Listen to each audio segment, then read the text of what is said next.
This game is absolute freaking trash. Why did I even buy it? If I had the physical version of it right now, I would take it out of my Xbox, throw it in the bin, and then burn the bin. And then burn the bin that I put the bin in. That's how much I hate this game right now.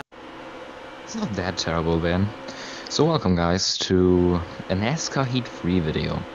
And in this video we're gonna try to do some nice and clean single player racing. And it's kind of a response to the video that Tim at Marduk, the big F1 YouTuber, made a few days ago, where he tried out multiplayer modus and he realized that it was pretty damn awful, and he's right about that. But let's just look at the single player modus, because it's actually quite fun. The handling model is a bit weird, but the AI is quite fun, and on a super speedway like this, Daytona, it's pretty nice.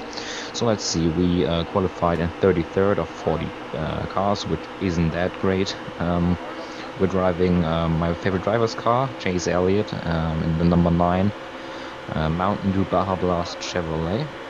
And yeah, let's just see how this goes. We've got 21 laps of high-speed racing at Daytona, and let's see how this one goes. It's a gameplay, so there are gonna be parts of the video where I just don't talk that much, but yeah, I hope you enjoy this. So just for you guys, I think most of the subscribers to my channel are not used to watch NASCAR videos, I guess, so I'm just gonna explain a little bit. So Daytona is a play track, a super speedway track. You don't brake at this track, you just go flat out all the way, and drafting is key. So you really need to stay in the draft of people and try to make moves. And especially what also really important is to side draft people, so get to the quarter panel like I do here, really close to them, and that slows the car ahead of you down with the air movement and yeah, just physical stuff. Not my favorite subject in school, but yeah, that's just how it works basically. So we had a pretty nice first 2 laps. We moved up 4 positions into 29th place now. We are now right behind David Gilliland. We were stuck behind them for quite a while now, but we're just gonna keep on drafting with them, and as long as we don't drop too far behind the leaders, we're gonna be fine. So let's make a move here now on David Gilliland. Best spot to make a move is after the back straightaway, going to turn 3 down the inside. The inside line works the best basically, so the top is always a bit slower. So the main goal is to stay on the bottom for most of the race. You can see we got a little bit out of the groove there at the exit of turn 4, but we're now in 26th, right behind Brendan Gaughan in the 62 car. Keep on drafting with them. If you're not used to watch NASCAR racing, the thing that I do here is not, I don't just wreck the people. It's called bump drafting. So you get at the bumper of the car ahead of you, and you push him like I do here. It's not like trying to wreck someone or trying to move someone. It's just simple bump drafting. That's what they do in real life as well. You can see we got a little hit there from Brendan Gaughan, and we were out of the line there. And as soon as you move out of the line, you lost your draft. And you can see I dropped down to 29th now, because I was out of the draft just for a split second, and it cost me a lot of speed. So because if you stay in the draft, you can do around 208 miles per hour, as you can see on the bottom right corner of the screen. But if you're out of the draft, you drop to around 197, and that's a big difference obviously. So now we are right behind the yellow Ryan Blaney car, who is 26th place. We're gonna keep on drafting. In the mirror there's Matt DiBenedetto. He's side drafting us, that slows us down, so he's making a move now on the outside there, going into turn 1 now again. We're on lap 6 now. I tried to make a move there on Ryan Blaney, but I just didn't have the run to make it stick into turn 1. Got a little bit out of the groove there, moved up the racetrack. That wasn't ideal. But now Ryan Blaney tries to form a 3rd lane. As you can see, we're currently too wide, and he's trying to form a third lane to make it free wide, and he makes it free wide up front, trying to make the move against on Brandon Gaughan, and we're just gonna stick with him here. We obviously got the draft, and we made the move stick. But Brandon Gaughan comes back at us. He had a run because he got a push from Matty Benedetto behind us. So we're kind of stuck in the 27th, 28th, 29th area here. But it's all fine. We're only up 7 of 21. So nothing has been decided so far. So not going to be any pit stops during this race, just to let you know. It's just full flat out to the end. Maybe there's going to be caution if a wreck happens. So we're just going to see how this plays out. So Ryan Blaney makes a mistake because he moves to the outside lane, which doesn't really work. So we get past him. Now we are behind the teammates of Chris Buescher and AJ Allmendinger. Allmendinger gets kind of pushed out of the line there, and now I'm on the bottom, but the bottom line got slowed down because in front Michael McDowell moved up the racetrack, so we got slowed down a little bit there, but not too bad. Chris Buescher now moves up the racetrack. We make contact, almost lost the car there. That could have been the first big one of the race. Big one is called the huge wreck that often happens basically in every Daytona race. We tried to make our turn 3 move here down the inside. We had the draft and we made the move stick against Michael McDowell there into 21st now. Ahead of us now is Ricky Stenhouse Jr. He's called the plate track specialist basically. He's in 2017 he won 2 races at Daytona and Talladega, the 2 plate tracks on the NASCAR schedule.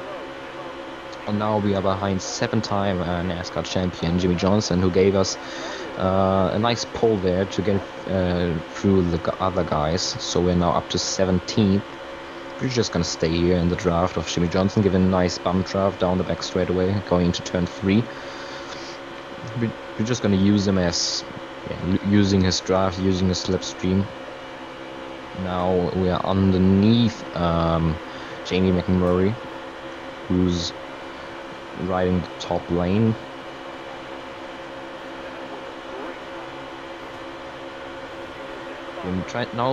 We tried to get out of the line to make a move into turn 1, but as soon as you lose the draft, you basically lost.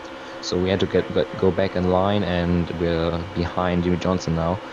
And now we're trying to side draft him. You need to get close to the quarter panel of the car. That's like the back of the side of the car, to slow Jimmy Johnson down with our air, with the air bubble around the car. And that's exactly what we did, and we now got past Jimmy Johnson. So we're up to 15th now, stuck behind Darrell Wallace Jr. in the 43 car.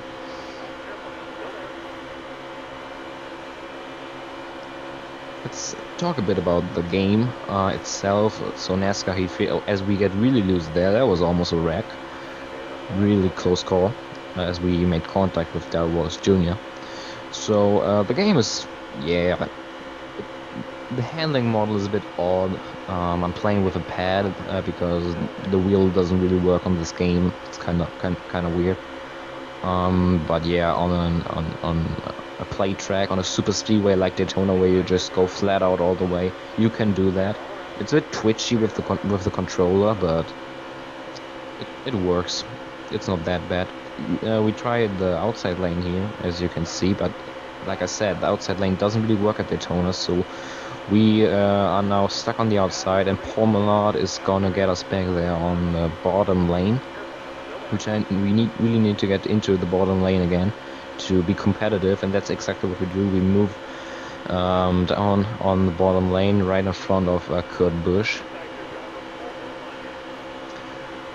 So yeah, I watched the video of Tiamat Marduk, obviously, and he was trying out multiplayer, and yeah, he didn't have the best experience. Let's just keep it like that. He was caught up in a lot of wrecks with a lot of stupid people, and he kind of roasted the game, like being shit. And I kind of agree with him, because he probably chose the worst thing to do. Just joining a random open online lobby on this game is pretty awful, because the multiplayer experience isn't great. You have many idiots on there just trying to wreck you. So I kind of understand them. But this is how you basically this is how you should play the game. Just in single player, racing the AI, because the AI are not that bad on this game, which is quite nice. So yeah, just trying to show you this as we make our move up the front. We are inside the top 10 now, behind Martin Truex Jr., the 2017 NASCAR Monster Energy Cup Series champion. As we kind of lost the draft here of Joey Logano, which makes the cars in this top lane get ahead of us, like Danica Patrick, but she moved down to the bottom lane, so now we can take her draft. As you can see, we hit her back, which isn't a problem. That's just bomb drafting. That's how you do it. Just so we're now drafting with Danica Patrick here. We got past Kevin Harvick, and we're just gonna stay behind Danica Patrick. Use her draft to get to the front now, down the inside of Joey Logano, who's being left alone on the top, lonely with nobody to draft with, so he's basically stuck now and he's gonna drop down. Same goes for Clint Bowyer, who's on the top, so we're gonna get past him now as well. Let me know down in the comments below if you maybe like to see more gameplays of NASCAR Heat 3. I'm not planning on doing that much more. It's just like to showcase you how this game can be. But yeah, if you like this, maybe we can do more of this, as we try to make a move on Danica Patrick, which doesn't work out because we just didn't have the run yet. It's 6 laps to go here, and we are in P5. That's a really good position with 6 to go, being in now 4th place. You don't really want to be the leader, but I'm gonna come back to that topic in a second. And yeah, that's just trying to show you how this game is, as we try to make the move into 2nd now against Kyle Busch in the 18 car, and we make it he's still next to us, so we still haven't done it yet, but we are now through and clear. And now the only guy ahead of us is Austin Dillon. Shout out to Dion Stahl, my SRL League teammate. He's a big Austin Dillon fan. So yeah, we're now behind Austin Dillon. Just talking a bit more about NASCAR Heat 3, it's not the best NASCAR game I've ever played. I've played a lot of NASCAR 14, which is a much better game. In terms of physics, it has much better physics. You could play that with the wheel as well. It was much more fun that way, but yeah, NASCAR Heat 3, they are improving their games. The first NASCAR Heat Evolution game to 3 years ago was absolutely terrible. This is like already improvement to that.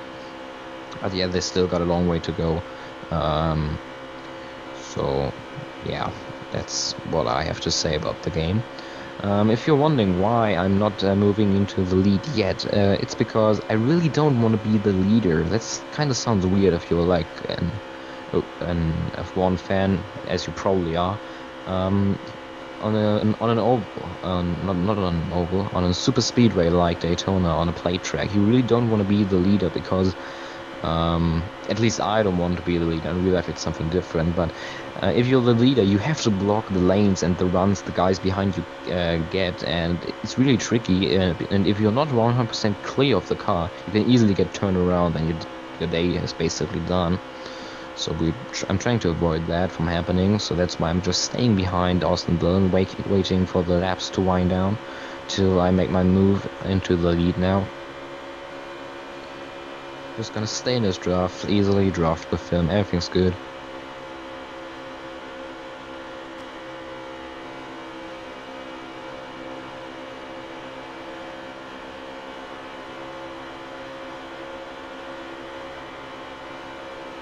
Down to 3 laps to go now. I'm planning on making a move in the next couple of laps probably.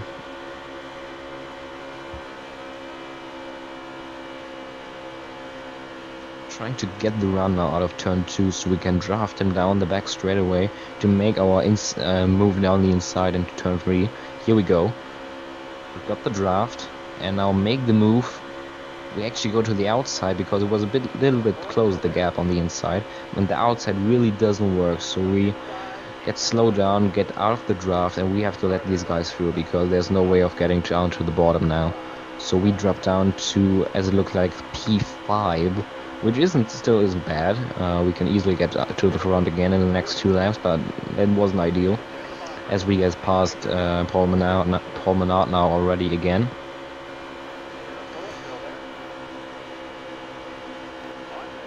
I'm stuck behind Clint Bowyer. We are only single file, so there's no way to go, as Clint Bowyer now tries to make it 3 wide for the lead, because Austin Dillon got shoved out of the lead by Martin Truex Jr.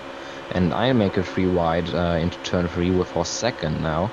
Austin Dillon on the outside lane, no chance, he's dropping back, and we also got past Clint Bowyer now. And the only guy ahead of us now is Martin Truex Jr., as we are gonna start the final lap now. So 1 lap to go here at Daytona, trying to win this race. So let's see how this one goes. I'm planning on doing another, planning on making the move into turn 3 again, because that's just the most effective way to overtake, at least on this game at Daytona. So let's see, let's get the draft here. Can we do it? It's the last lap, only 1 shot to win this race. We get the draft, we go down the inside into turn 3, he squeezes me down to the apron, so we kind of make contact, move him up the racetrack. We are in front, we are side by side. This is going to be a close call to the line now. But the car behind us, Clint Bowyer, gives Martin Truex Jr. a push, not us, and no, now Martin Truex Jr. goes on to win. So that was unfortunate, but still was a really nice race, no wrecks, really fair, and I had a lot of fun with the AI. So thank you guys for watching. Subscribe to my channel to see more of this and more F1 8 2018 content as well. And I'll see you next time. Goodbye, guys.